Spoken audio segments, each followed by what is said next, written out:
Hi friends, આપણે જાણીશું retirement બાદ પણ પીએફ પર મળશે વ્યાજ.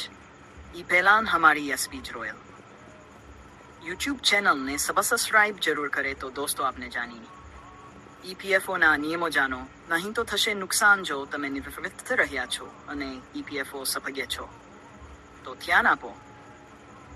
તમારા પીએફ ખાતા પર નિવૃત્તિ પછી 3 વર્ષ સુધી વ્યાજ મળતું રહે છે. 3 વર્ષ પછી ખાતું નિષ્ક્રિય થઈ જાય છે અને વ્યાજ ચૂકવવાનું બંધ થઈ જાય છે. જો તમે નિવૃત્ત થઈ રહ્યા છો અને તમારી પાસે ઈપીએફ ખાતું છે તો એક મહત્વપૂર્ણ હકીકત ધ્યાનમાં રાખો.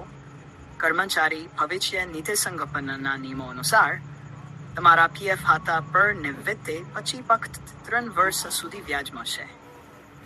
એટલે કે જો તમે 25 વર્ષની ઉંમરે નિવૃત્ત થયા છો તો તમારા પીએફ ખાતામાં 60 વર્ષની ઉંમર સુધી વ્યાજ મળતું રહેશે. આ પછી તમારું પીએફ ખાતું નિષ્ક્રિય જશે અને વ્યાજ ચૂકવવાનું બંધ થઈ જશે. કેટલાક લોકો વિચારે છે કે જો તેમનું પીએફ ખાતું નિષ્ક્રિય થઈ જશે તો તેમના પૈસા ખોવાઈ જશે, પરંતુ આવું નથી. તમારા પૈસા સંપૂર્ણપણે સુરક્ષિત રહે છે. તે ફક્ત વ્યાજ ચૂકવવાનું બંધ કરે છે.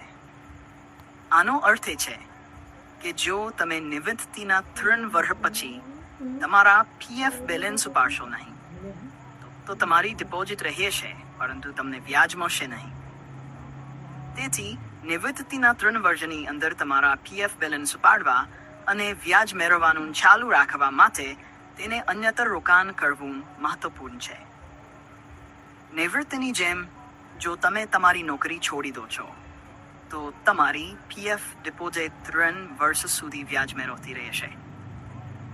આનો અર્થ એ છે કે સરકાર તમારા છેલ્લા એમ્પ્લોયર દ્વારા જમા કરાયેલ પીએફ ડિપોઝિટ પર 3 વર્ષ સુધી વ્યાજ ચૂકશે. આ પછી તમારું પીએફ ખાતું નિષ્ક્રિય થઈ જશે અને વ્યાજની ચૂકવણી બંધ થશે. નાણાકીય વર્ગ યુવન સમય માટે ઈપીએફઓ એ 5.9% વ્યાજ દર નક્કી કર્યો છે, જે સમયાંતરે બદલાય છે. તેથી એ જાણવું મહત્વપૂર્ણ છે કે તમારી નોકરી છોડ્યા પછી પણ પીએફ ડિપોઝિટ પર સમયાંતરે વ્યાજ મળતું રહે છે.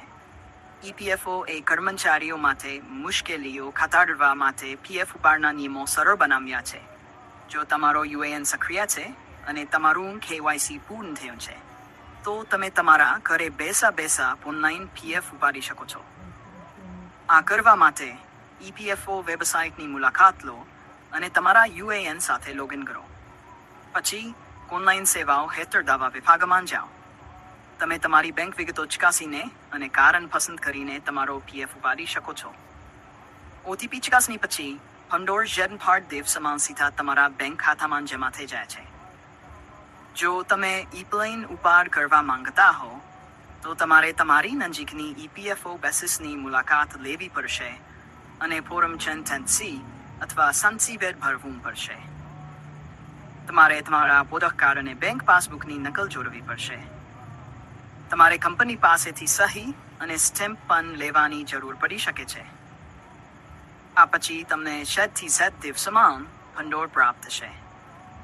તો દોસ્તો, તમને જાણકારી કેવી લાગી? અમારી મહેનતનું ફળ સબસ્ક્રાઇબ હે તો દોસ્તો ચેનલને સબસ્ક્રાઇબ જરૂર કરે. મળીએ બીજા વિડીયોમાં.